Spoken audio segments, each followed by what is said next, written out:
Hello, friends. This is Dave Hurwitz, executive editor at ClassicsToday.com. Now, as I mentioned when we talked about the new Apple classical streaming services, they have exclusive content. I wish the exclusive content were more interesting. It's what you would kind of expect they would do. It's like big orchestras doing Mahler symphonies and some Bruckner and some Berlioz Symphony Fantastique. I don't know. It's what I would. It's more of the same. That's what you call it. But I'm going to cover it. I'm going to listen to them. I'm going to cover it. If you think it's really thrilling to have more of the same recordings of like other Mahler cycles, it's like, what do you think it's going to be? It's going to be like going to see a subscription concert. Do you honestly think in your heart and soul that something devastatingly special is going to occur at your average night's subscription concert, even if it's the Vienna Philharmonic or someone like that? I don't. That's all I can say. I mean, I don't have any expectations. Of course, every so often something fabulous happens. But there's no greater odds of the fabulous thing happening in a live concert than there is in a studio recording. There's just millions of them happening, and 1% of them are going to be fabulous, and the rest is going to be junk, or at least forgettable, or just average. And that's what I think I'm going to find. But if I'm wrong, I will be the first person to admit it. I guarantee. So we're starting off with Mahler, of course. Symphony number 1 with Jaap van Zweden, which I think is how that's pronounced. And I've got my dear friend, Sir Admire Eller, here to correct me if I'm wrong, right? Mm. Yeah, see, he went, He's not really a audio-visual kind of guy. But, yeah, well, okay. So anyway, he told me that's okay. And he's German. So if he tells me it's okay, it's okay. I don't want to hear any crap from you people about my pronunciation. So anyway, we have Mahler 1 with the New York Philharmonic and Jaap van Zweden. It's live. The audience goes nuts at the end. When have you ever heard a Mahler 1 where the audience does not go nuts at the end? I've played it about a dozen times. Trust me, they always go nuts at the end because it's just like one of the biggest slam bang endings in the repertoire. But aside from that, let's leave that aside. The New York Philharmonic has played Mahler 1 30 billion times, maybe?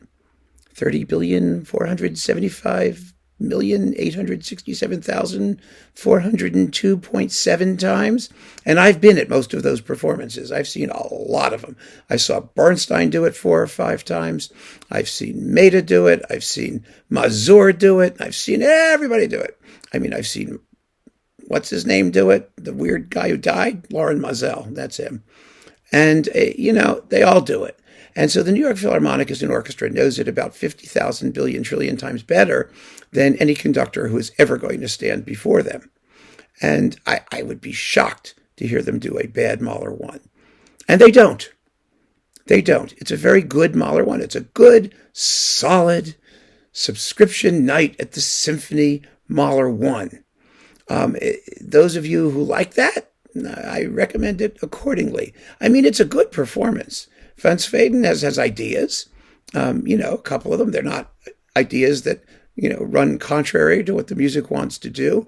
The scherzo, for example, it's a nice rustic scherzo with real dum, bum, bum, bum, bum, ba. It's got a nice clunky peasant dance-like tempo. The trio section is beautifully done, tasteful, flowing, really nice. There's lovely stuff here.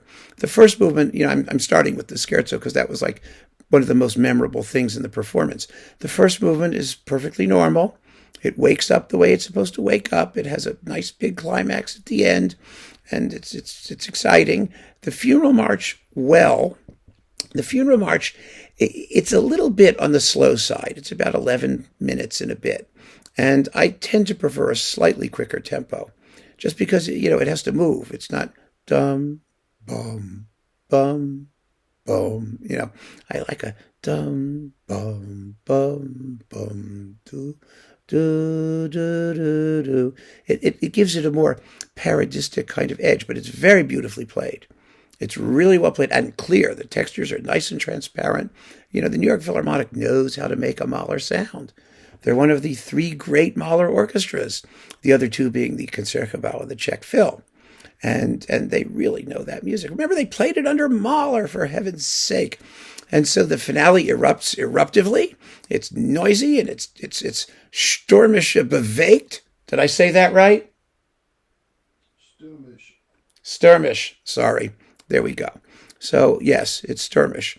It's very stürmisch, and it's very good. And the ending is exciting, and it's fine.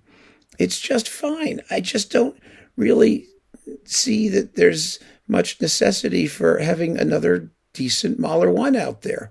It's just so true of so much now because there's just so much of everything. There's too much of everything.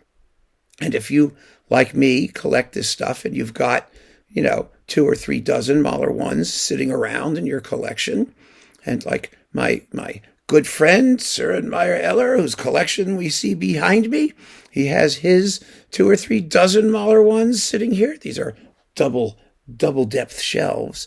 He's where I got the idea from. It was a brilliant idea, my friend, and I'm using it in my new overflow room. But the point is, we've got so many of them. And unless something absolutely extraordinary happens, and I never rule out the possibility, we just don't need more. So if you subscribe to Apple's classical service and you think that this exclusive content is a justification for the whole thing, go for it. It's entirely up to you. But and however good this was, and it was good, I just don't see myself listening to it more than once when we've got so many other ones. I guess if you don't have a CD collection and you're into streaming, it's good to know that there will be good quality live concert performances available. And this is one. So you're in good shape. You're in good shape for that. And I think that's all we need to know about it. So keep on listening, friends. Thanks for joining me. Take care.